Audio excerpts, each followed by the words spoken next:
দোতলা থেকে নিচতলায় নামলে কেজিতে 13 টাকা বাড়ে। আপনিও কি ওজনে কম দেন? আপনি উপরের থেকে নিয়ে আসেন, দোতলা থেকে নিচতলায় আনছেন, দোতলা থেকে নিচতলায় কেজিতে 13 টাকা প্রফিট করার দরকার কি আপনার? ওইদিকে তো 85 বিক্রি করছেন, 90 কেন? হ্যাঁ, ওটা ভালো কোয়ালিটি একেবারে। ক্রয় রসিদ কত? এটা কি? এটা তো সিলমারা, পাকা রসিদ কই? না, এগুলো তো সাদা কাগজে লিখে দিয়ে একটা সিল মারি দিল। এটা তো, এটা ক্যাশ মেমো হয়? এটা তো ক্যাশ মেমো না। না, এটা পাকা মেমো। তো এটা কি? এটা কি? এই যে ছোলা লিখলেন আপনি এখানে কত? 30 কেজি 2310 টাকা। এই যে 2310 করেন 2310 ডিভাইডেড বাই 30, 77 টাকা করে পড়ছে। কোন মার্কেট থেকে আনছেন? এই যে কারণ বাজার থেকে। এই দোতলা উপরের থেকে নিচে আসতে কেজিতে কত বাড়ে? কেজিতে কত বাড়ছে? উনি 90 করে বিক্রি করছে। আপনি এখন কত বলছেন? 90 টাকা। 90 টাকা। দোতলা থেকে নিচতলায় নামলে কেজিতে 13 টাকা বাড়ে।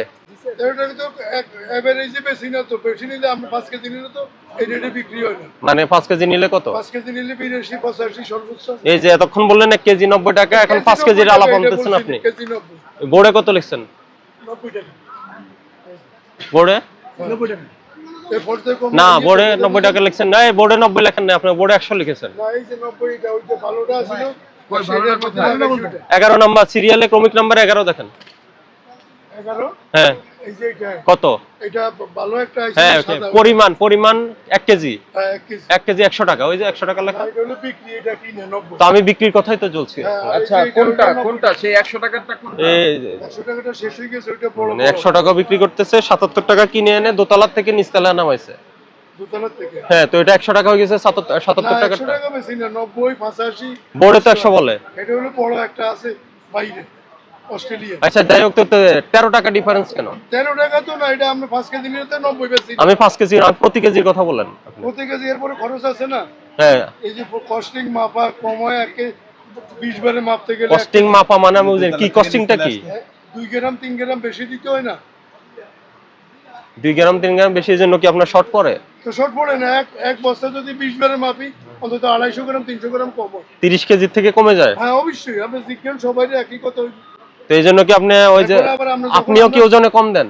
না, আমরা তো যখন আমরা দেখতে যাই না, বুঙ্গাতি যেটা বাইর করে, এগুলি তো আর এখানে রায় না, এটা বাইর করি, এটা জাকাত রাখা দেয়। 200-300 গ্রাম কম। ইসের কোনো শেষ নাই, এক্সকিউজের। আপনি 90 টাকা 100 টাকা বিক্রি করতে পারবেন না, কারণ দোতলা থেকে নিচতলা এনে যদি এই দামে বিক্রি করেন, এটা যৌক্তিক হয় না। স্যার, আমি কেজির কথা না, এই ছোলার দাম আপনি রমজান আসার সাথে সাথে বাড়িয়ে দিচ্ছেন কেন? ছোলা তো ওই যে 80-85 টাকা বিক্রি হচ্ছে।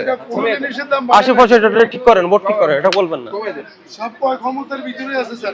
নাই, কিভাবে? ক্রয় ক্ষমতার ভিতরে ছিল, রোজা আসার সাথে সাথে আপনি ক্রয় ক্ষমতার বাইরে নিয়ে যাচ্ছেন। রমজানের আগে 110 টাকা বিক্রি হয়েছে, রমজান আইছে 90 টাকা 85 টাকা। না, কিন্তু আপনার তো ক্রয় পড়ছে কম, আপনার ক্রয় মূল্য পড়েছে। আপনি উপরের থেকে নিয়ে আসেন, দোতলা থেকে নিচতলা আনছেন, দোতলা থেকে নিচতলা এনে কেজিতে 13 টাকা প্রফিট করার দরকার কি আপনার? না, 13 টাকা তো প্রফিট করে আমি আপনাকে হিসাব করে দিলাম। এই যে দেন, আরো আছে না, প্রত্যেকটা স্লিপ আছে। আমরা এই যে কিনে আনছি, সব স্লিপ রাখছি, পর্যায় কম না। এটা ওই যে এটা প্রাইস রিভাইজ করেন, এত দাম রাখা যাবে না।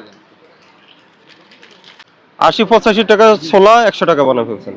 100 টাকা হইলো বড়টা। ভাই, এই যে মানুষকে আরেকটু আসান দেওয়া যায়, আপনারা চাইলে একটু দিতে পারবেন। ইনশাআল্লাহ এবার সব জিনিস কোনো ঘাটতি নাই স্যার, কোনো ঘাটতি নেই। আরেকটু আসান দেওয়া যায়, একটু কমায় দিতে পারবেন। রোজার মাসটা অতিমাত্রা মুনাফা করার তো কোনো প্রয়োজন দেখি না। এটা ঠিক করেন, 85 করে দেন, 85 বিক্রি করেন, কারণ ওইদিকে বাজারে 85 বিক্রি হচ্ছে।